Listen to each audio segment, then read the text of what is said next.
こんにちは、鉄言です。いつもご視聴いただきありがとうございます。今回は大阪メトロ御堂筋線中津駅に来ております。梅田の次の駅で、このまま新大阪に向かう途中にね、地上に上がっていきます。その上がる手前の駅が中津駅です。中津は大阪メトロだけじゃなくて、阪急も、駅がありまして、梅田の北側のエリアの一つとなっております。今回はそんな中津で宿泊します。そのホテルはこちら。ハートンホテル北梅田です。詳細はこのようになっております。予約はいつもの通りじゃらんで行っております。一泊朝食付き禁煙のシングルルーム。そしてチェックインが14時、チェックアウトが12時と特別プランとかではなくて、これは通常のプランのレイアウトです。利用料金が1万と395円、そしてクーポン1000円引きで支払い合計が9395円と1万円を切っております。ハートンホテルは僕がこの動画を始めた頃の、2週目だでね、一度宿泊しております。その時もですね、チェックアウトが12時だったんですよ。で、チェックインもね、おそらく14時だったんですが、仕事終わりに行ったので15時ぐらいに入ったと思います。そしてこちら中津は先ほども言いましたけども、梅田の北側のエリアで阪急梅田とか茶屋町まで徒歩圏内で行けるというとても便利なところなんですよ。なので後で行こうかなって思ってるんですが、今日はね、あいにくの土砂降りでね、もうちょっとね、この雨の中散歩するのは嫌だなと思ってます。その代わりですね、ホテルでダラダラしたいと思います。いつも通り。というわけで、ホテルに向かいたいと思います。それでは、皆さんもご一緒に旅している気分で最後までお付き合いください。それでは、どうぞ。なんかこの頃、雨が多いんですよね。前回の動画ね、神戸の六甲アイランドのあれも初日が雨でね、もう次の日雨でもいいんでね、初日はもう雨降らないでほしいですよね。で、ちょっと道がね、よくわかんなくて、マップ開いてみたら、あそこに大きな高層ビルがあって、それの向かい側に、ホテルがあります。それで僕、この辺り勝手なイメージで、下町って思ってたんですよ。なんかガード下にね、飲み屋さんが並んでるような。で、よく考えたら、大阪メトロなんで地下なんですよね。ガードないんですよ。まあ、阪急の方はちょっとわかんないですけども、もう完全にオフィス街ですね、ここ。そう言ってるとホテルが見えてきました。こちらです。かなり近いですね。駅から5分かかんないぐらいでした。それではチェックインしていきます。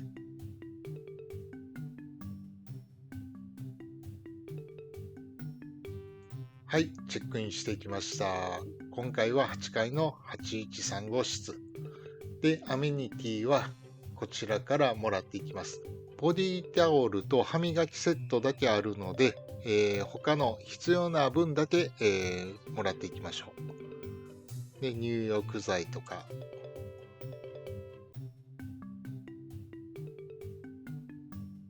それでエレベーターが2機あって近づくと、自動的に開いてくれます。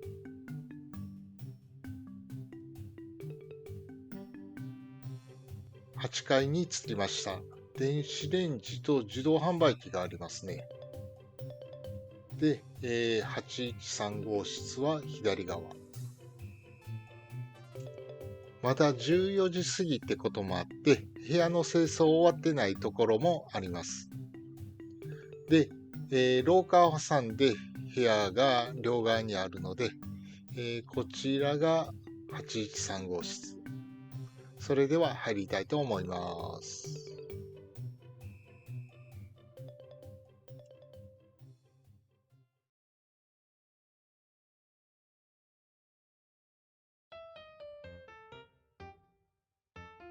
ソファーがありますね。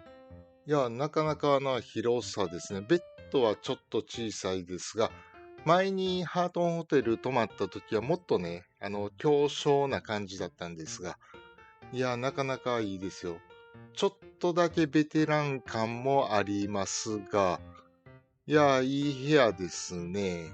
いや、ソファーは嬉しいですね。本当に。しかもでかいよ。それでは玄関から見ていきましょう。まずは避難経路の確認です。部屋を出て右側と、エレベーターの方にね、あります。そしてこちらなんかスリッパ、ガウンでは、ホテルを歩かないでくださいっていう、これ豚のイラスト。ハートンで、ハートンね。で、こちらマグネットのやつ。そして玄関入って左側にハンガーラックがあります。ハンガーが4本と消臭スプレー。上には棚があって、その下、傘は僕が持ってきたやつで、ブラシと、靴べら、スリッパで、バケージラックと、ズボンプレッサーですね。そしてこちら全身鏡なんですが、結構幅広いですよ。で、その向かいに扉があって、もちろんこちらはユニットバスです。いやー、結構広いですね。いや、綺麗ですよ。で、少しベテラン感もありますけども、なかなかな大きさですね。この湯船も。で、鏡も結構でかいね。これは。で、トイレは、TOTO のウォシュレット。フェイスタオルとバスタオル。そして、コップが2つと、歯磨きセットとボディタオル。こちらは部屋に置いてあったやつです。で、ヘアドライヤーと、ハンドソープ。そして、シャンプー、コンディショナー。そして、ボディーソープですね。部屋に戻ってきて、まずは空気清浄機がありますね。こちらはパナソニックのナノイー。そしてデスクはちょっとベテラン感があります。で、電気ケトルとティッシュと電話。そしてコンセントが2つと LAN があります。テレビは普通のテレビでした。で、大きな鏡があって、なんか豪華そうなこの枠組みですね。で、エアコンは、この部屋のね、上にありますね。そして一番上の引き出しは、ランドリーバッグぐらいですね。で、こちらに、コップが2つと非常灯。で、ゴミ箱と椅子。これは背もたれないやつです。冷蔵庫はビジホ標準タイプのドアポッケのあるやつ。そしてソファーがでっかいですね。このままソファーベッドにもなりそうですね。で、クッションがこれアフリカのなんか柄あったじゃないですか。鮮やかなやつ。なんかいいですね、これ。で、座った感じもね、なかなか心地よかったです。ベッドは横幅120センチぐらいですかね。一応セミダブルでしょうか。で、枕はなんでか縦にね、積み上げられてました。そしてこちらになんか、台がありまして、ちょっとなんか、砂時計みたいな形しております。そして、テレビのリモコンと時計と、後ろにコンセントと、えー、ランが、ランはいらんな USB にしてほしいですね。で、こちらは、部屋の照明のスイッチね。で、ナイトウェアは、まあ普通のワンピースタイプです。枕は結構弾力のあるタイプのやつと、もう一つは軽いんですが、厚みがあってね、どちらもね、大きめですね。はい。それではいつものやつやっていきましょう。今日はどうでしょうか。いちょっと引っかかりましたね。結構しっかりとベッドメイクされてました。これは35点ですね。ベッドの硬さは、まあまあ柔らかい方ですかね。沈みすぎない程度って感じですか。もうちょっと硬い方がいいですね。でも寝っ転がったら気持ちいいです。それでは、窓の外見ていきましょう。これなんだろう。迷彩柄ですか？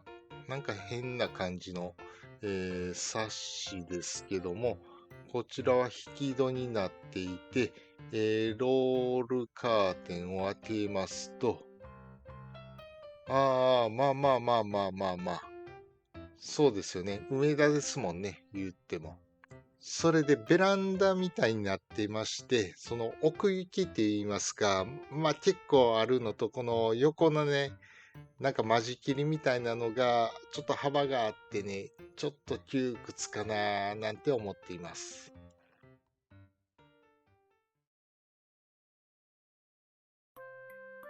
ちょっとコンビニに買い出しに行ってきます。雨降ってるんでね、あんまり行きたくないんですよね。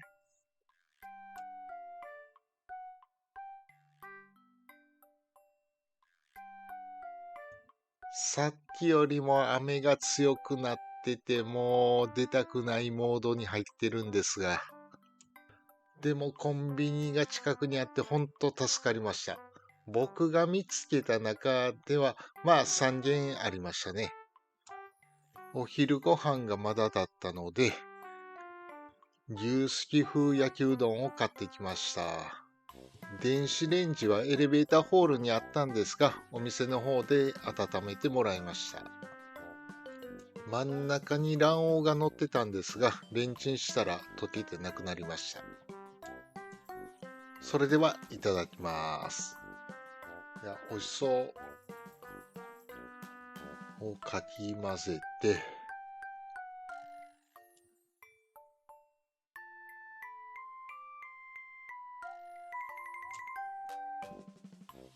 うん、美味しいです。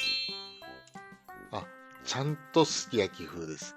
割り下のあの甘い感じがね、美味しいですね。で、できたら卵は溶き卵でいただきたかったなと思いますけども、でもこれはこれで美味しいです。で、うどんももちもちしててね、うん、よかったです。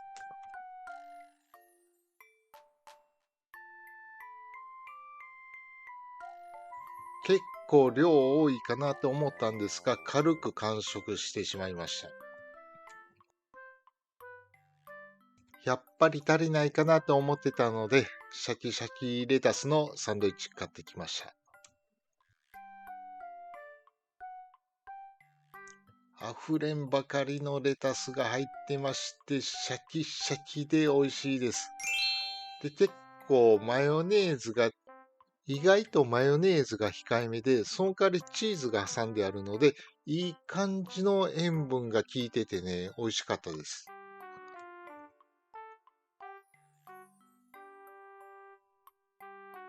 ホテルのインフォメーションは QR コードを読み取ってスマホで見ることができます。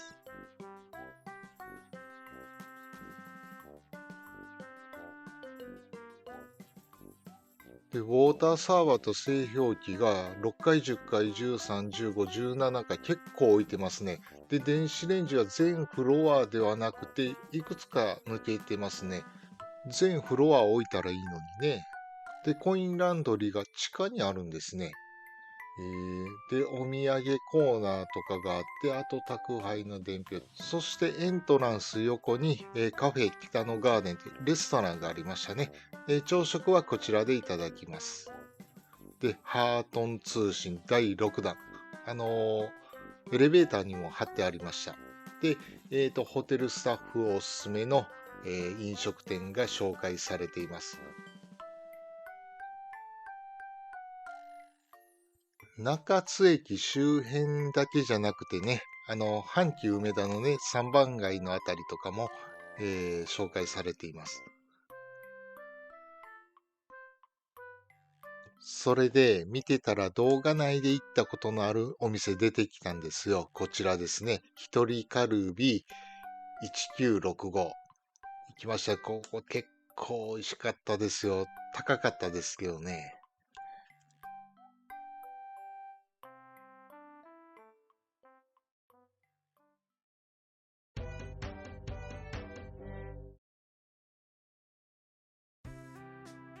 辺りも暗くなって雨も弱まってきました。で、お腹が空いてきたので、ちょっとご飯屋さんでもね、探しに行きたいと思います。この辺りご飯屋さんあるのかなって思ったら、まあまあありましたね。こちらはイタリアンのお店ですね。今日も頑張ったから一杯。頑張ってないので飲めませんね。で、こちらはうどん屋さんとか、なんか和食のお店があったり、で、とんかつ屋さんとかがあったり、なんか豚って書いてますが、お好み焼き屋さんですかね。あと中華のお店とかあったりね、結構人ね入ってますね。で、見つけたのが、こちら翔ちゃん。おでんっていう提灯がぶら下がってますが、立ち飲み屋さんかなと思ったら、ちゃんと椅子はありました。こちらはご主人とおかみさん2人で、切り盛りされているお店で、カウンターと奥に座敷が見えています。で、早速おでんとビールいただきましょう。熱々のおでん湯気が出てます。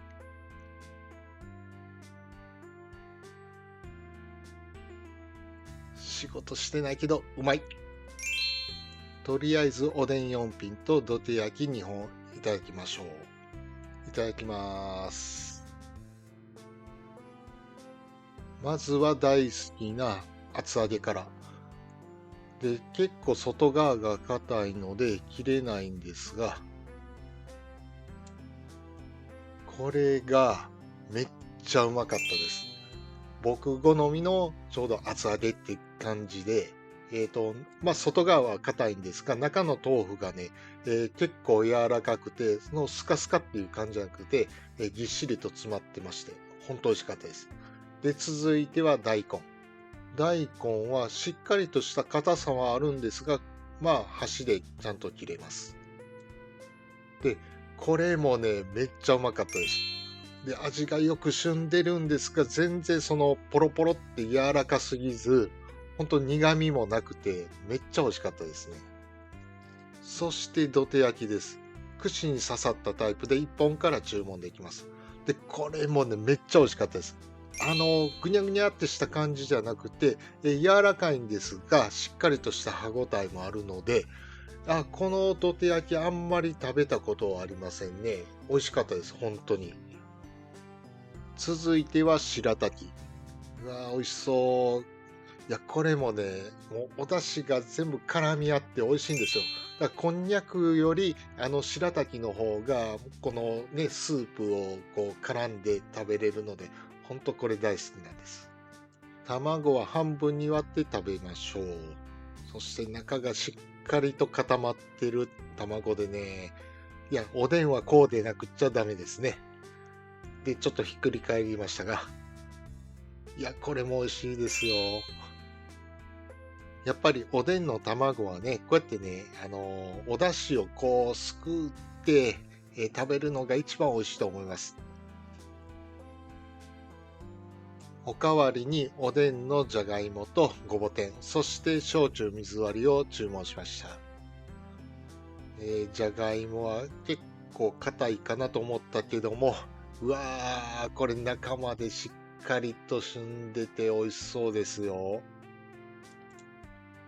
これをほんと歯ごたえがちゃんと残ってるんでね、本当に美味しかったです。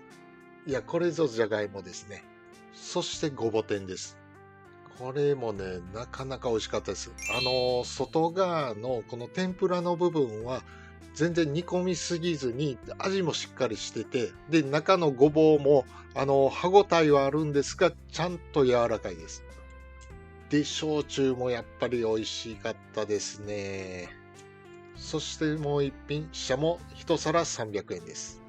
ということは1匹100円ってことですよね。うわ、なかなかこの値段で食べれませんよ。で、醤油をちょっとかけていただきます。頭から。久しぶりに食べましたけども美味しいですね。小餅でね。いやー、なんかご飯が欲しくなります。それでこれ全部食べ終わってお愛想してもらうんですが、お会計、なんとね、2100円なんですよ。ちょっと安って思わず言ってしまいました。で、僕の見立てでお話しするんですが、お酒が2杯でね、1杯500円として1000円。で、料理がですね、シシャモが、1皿300円で1匹100円として、で、あと800円が、おでんと、土手焼きが全部で8品。で、全部100円という風に計算したら、お会計2100円。いや、こんなおでなんで食べられるなんて、本当このご時世ありませんね。だいたい3500円ぐらいいくかなと思ってたんですが、いや、本当美味しかったです。ごちそうさまでした。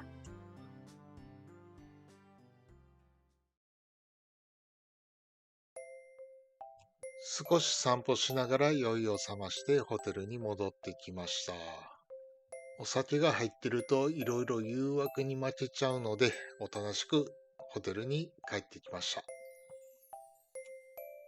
フロント前にお土産品が置いてあるのでちょっと見てみましょう。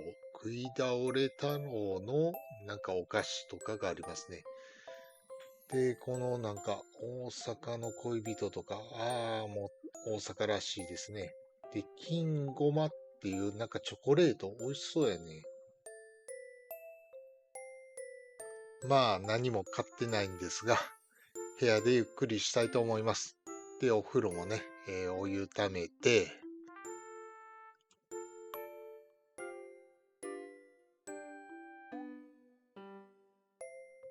入浴剤、ジャスミンの香り。で、ちょっとカメラに収まってませんが、はい。いい香りしますよ。これで日頃の疲れが取れます。お風呂上がりにこちらいただきましょう。生エンゼルパイ。うわ、美味しそう。生ですよ。エンゼルパイ自体久しぶりに食べるのに、この冷えた、エンゼルパイです。で、こう指で持つとね、こう半分に割ろうとしたんですが、もう滑るんですよ。ちょっとこれ割れないのでそのままいただきます。美味しいです。普通のエンゼルパイって中がふわっとしてるじゃないですか。で、こちらは、冷やしてるやつなんで、結構中身をずっしりしてて、で、食べていくとだんだんね、クリームがはみ出てきます。味の方はね、優しい甘いチョコレートとクリームの、皆さんご存知のエンゼルパイの味です。それで指の熱でね、チョコレートが溶けてくるので、もうゆっくり味わいたいんですが、急いでもう完食しました。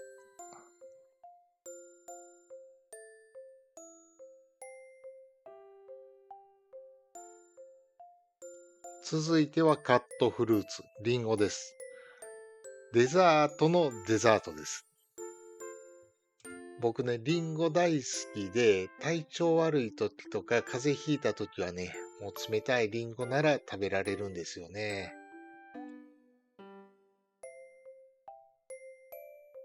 いやー、美味しいです。元気が出てきますね。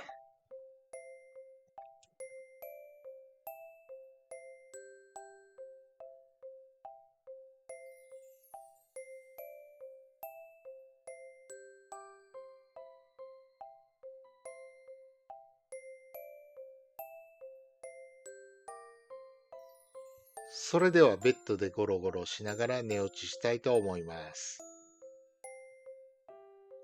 おやすみなさい。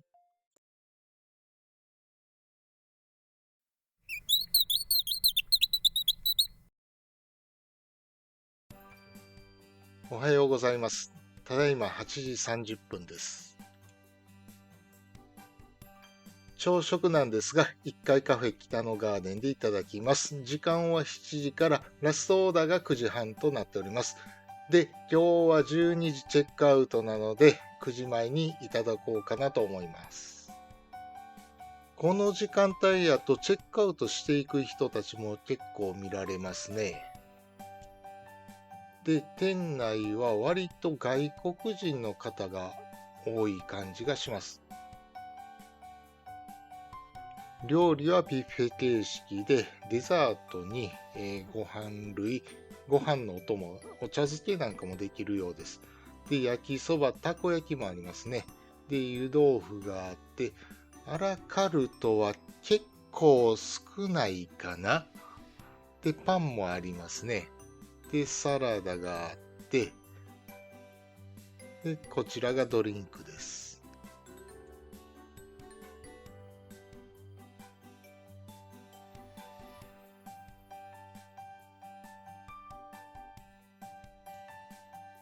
1膳目はこんな感じになりました。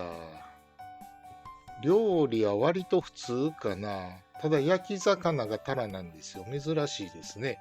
で、ひじきが美味しそうだったんですよね。で、焼きそばと味噌汁の横に湯豆腐があったんで入れてみました。では、いただきます。前に西梅田のハートンホテル泊まった時、結構料理の品数多かったんですが、こちらはちょっと少なめなんですよ。ただね、料理の味は美味しかったです。ちょっと話変わるんですが、この間スーパーで納豆3パック入り買って帰って冷蔵庫開けたら全く同じものが、ありました。で、それと同じように卵でも同じことをしてしまいました。嫌ですね、年取るのは。それでおかずの配置がなかなか決まらないんですよね。で焼きそばもなかなか美味しかったですよ、これ。朝食で明太子あるとご褒美だと感じるのは僕だけでしょうか。どうでしょうか。焼き魚にタラって珍しいですね。で、醤油かけ忘れたんですが、そのままでも美味しかったです。このソーセージも結構でかいですよ。いや、これもね、食べ応えありました。美味しかったです。おかわりのご飯に鶏そぼろかけてみました。これも美味しかったですよ。デザートは右側のがベニエという、お菓子だそうです。そしてヨーグルトにブルーベリーソースをかけました。ドリンクは野菜と果物のミックスのジュースで、結構人参が強いんですが、なかなか美味しかったです。野菜ジュース苦手なんですが、これなら全然美味しく飲めますね。そしてベニエです。聞いたことないんですが、これがなかなか美味しかったです。で、調べてみるとフランスのお菓子らしくて、ドーナツのような感じで甘くてね、ふわっとしてて美味しかったですよ。軽いから何個でもいけそうです。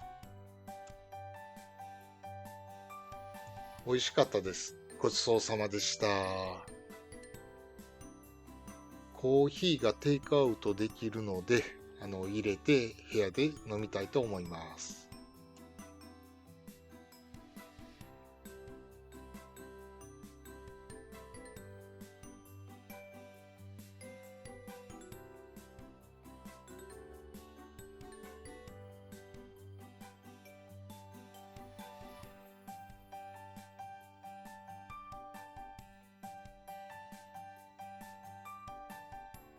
まだ2時間以上あるので、二度寝したいと思います。おやすみなさい。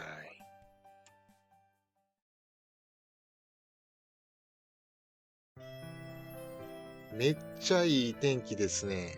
これが昨日やったら茶屋町の方とか散歩行ってたんですけどね、時間たっぷりあるし。その分部屋でね、ゆっくり過ごせました。ほんと過ごしやすかったです。ありがとうございました。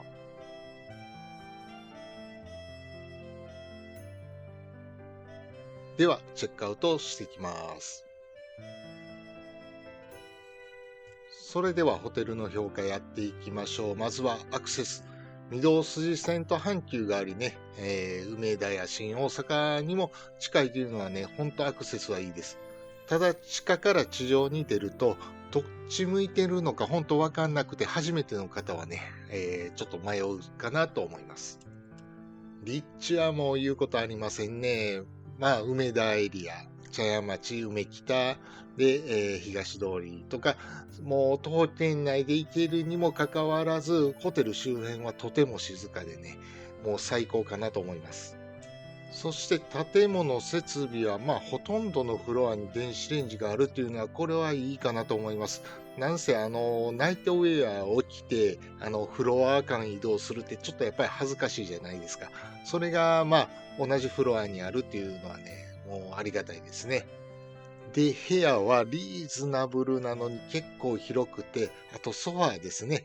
で、ソファーでゴローンとくつろげるし、飽きたなと思ったらベッドの上でゴローンとできますからね。サービスはそうですね、14時チェックインの12時チェックアウトっていうのはなかなかありませんよね。まあ、これをサービスというのかどうかわかりませんけども、これはいいかなと思います。朝食はちょっと品数少ないかなって思いましたけども、味はそこそこ美味しかったと思います。というわけで、総合評価は3.5。コスパ以上の満足度でね、もう超おすすめです。特に出張で来られる方なんかはね、いいんじゃないでしょうか。今回は雨でね、もう部屋の中にずっと缶詰状態かなと思ってね、ネットフリックスで海外ドラマずっと見てたんですけども、で、食事もね、もうコンビニでね、夜ご飯も食べようかなと思ってたところ、いい出会いがありました。おでん屋さん、翔ちゃんで、本当美味しかったです。雰囲気もいい店でね、静かにお酒飲みたいなっていう人にはね、おすすめかなと思います。そしてやっぱり安かったです。あの値段はなかなかね、もう最近では見たことありませんね。いや、また行きたいなぁ。あと、朝食で食べたあのベニエ、調べたらドーナツみたいにぎっしり詰まった感じではなくて、ふわっとしててね、中にはね、こう切って、中にクリーム入れたりして食べるっていうのもあるらしいです。どこかベニエの美味しい店あったら教えていただけたらなと思います。それでは本日の動画はここまでです。最後までご視聴いただきありがとうございました。チャンネル登録、グッドボタン、そしてコメントもよろしくお願いいたします。では次回の動画でお会いしましょう。さようなら。